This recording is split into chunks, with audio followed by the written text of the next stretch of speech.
Everything around me is black. My world has turned to darkness. Confined within the concrete walls of this cell, I can feel a growth inside of me.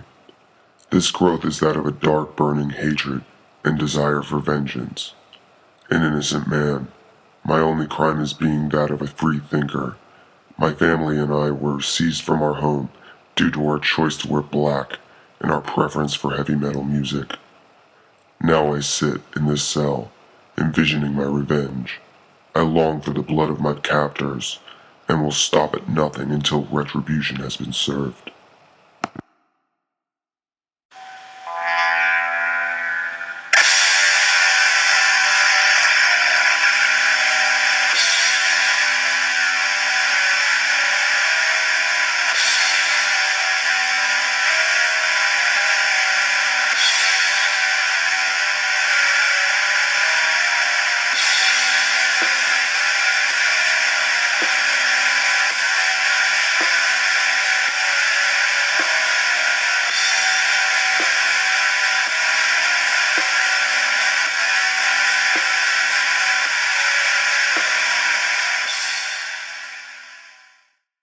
The summer of 2014 was when everything changed.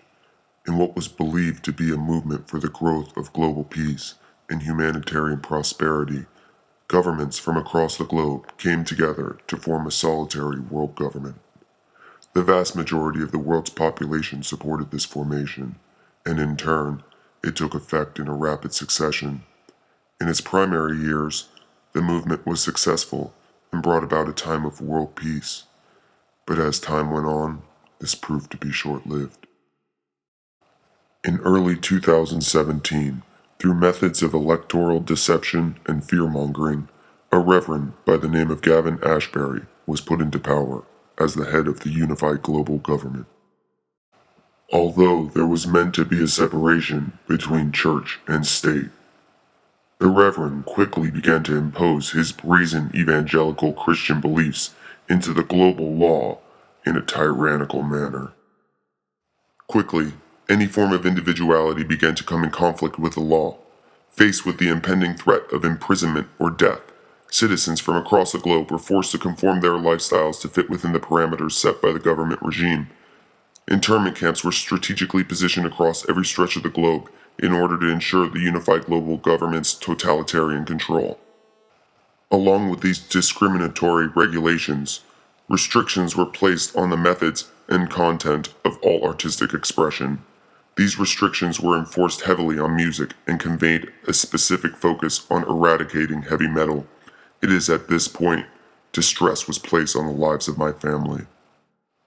I am Donovan Halford, and this is my brother Jurgen. We are the two adopted sons of heavy metal god Rob Halford. My family lives in Norway, in a small village on the outskirts of Oslo. Being raised by a heavy metal icon, my brother Jurgen and I have always lived a unique lifestyle.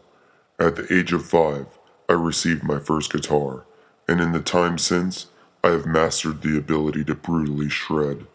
In our teenage years, my brother and I started a prominent band in the Norwegian black metal scene, which gained fame across the world. When the unified global government began to expand their oppression, my family was one of their first targets. They wanted to use my family as an example to other members of the metal community, and in the process, they killed my father. With my brother on the edge of death, and myself being severely beaten, they detained us in an internment camp where we were to work in factories for the rest of our lives. In the months following our capture, the physical wounds inflicted on my brother and I slowly healed, but the anguish created by the death of our father continued to intensify. With every passing day, our longing for revenge grew exponentially. Each night, my brother and I would feverishly ponder what seemed to be impossible, an escape from the confines of the camp. On one cold and rainy night, in our dark concrete cell, we decided to perform a seance to make contact with the dead. My brother and I had been educated in the arts and rituals of black magic, and we had hoped to reach out to various dark forces to help facilitate our revenge. While working in the factory earlier that day, I had managed to acquire a small fragment of steel. I presented this fragment and sharpened one end on the concrete floor until it was sharp enough to lacerate human flesh. We each sliced our wrists and used the blood to draw a pentagram in the center of our cell. We each sat on the perimeter of this pentagram and began the ritual. We continued this for over an hour with no results. We believed our efforts to make contact with the dead had failed and we were about to give up when suddenly something happened. From the center of the circle, a red glow appeared. This glow began to grow and intensify. In a matter of seconds, this glow manifested itself as rising flames, and from out of the flames strode the figure of a man. As this figure became more prominent, we realized that this was not just any man. This man was familiar to us.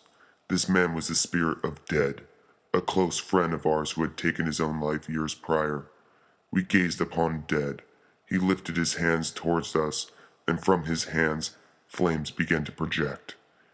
In moments, we were engulfed with these flames, yet we did not feel any heat, nor did our bodies seem to burn.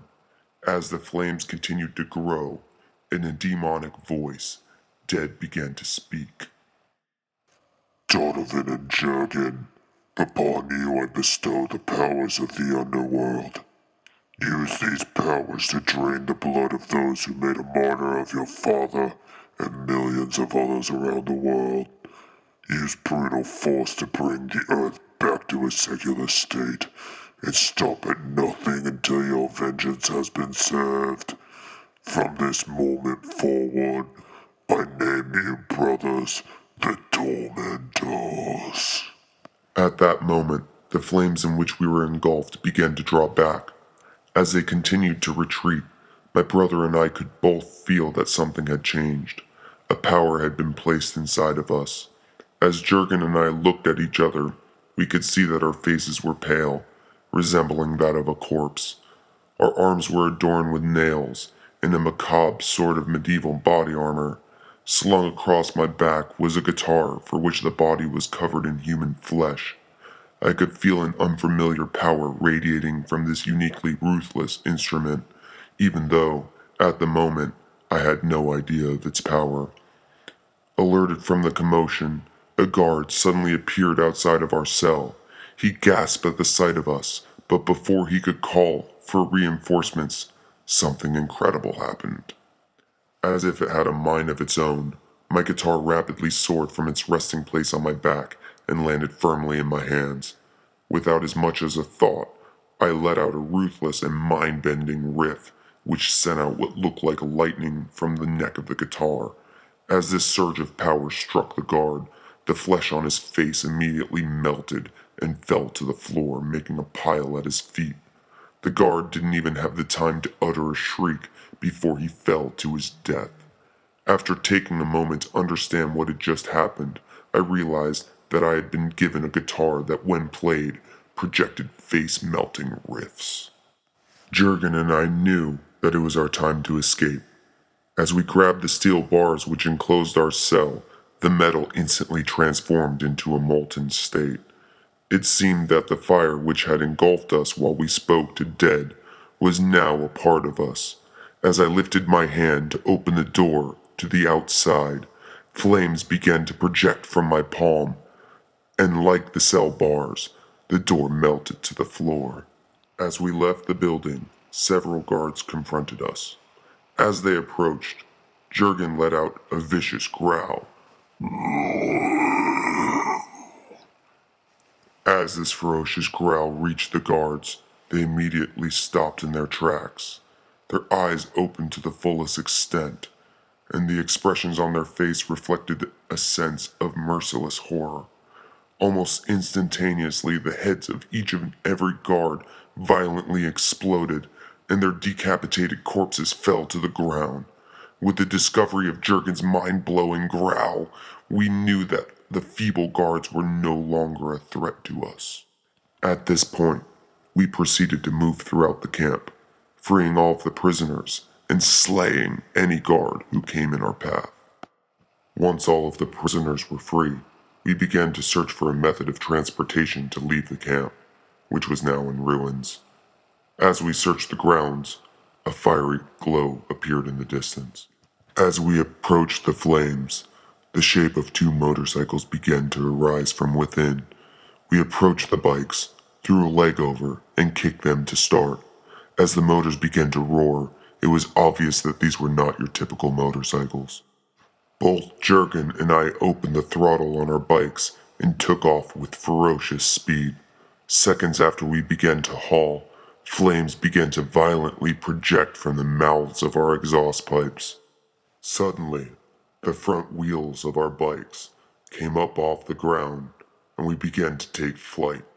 We flew our death machines through the darkness of the night back to our small village in Norway.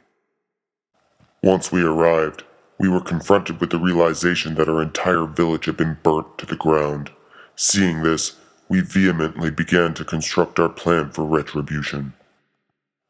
We vowed that we would stop at nothing to avenge the death of our father by bringing an end to Reverend Ashbury's reign and freeing all of the innocent citizens who are detained in prison camps around the world.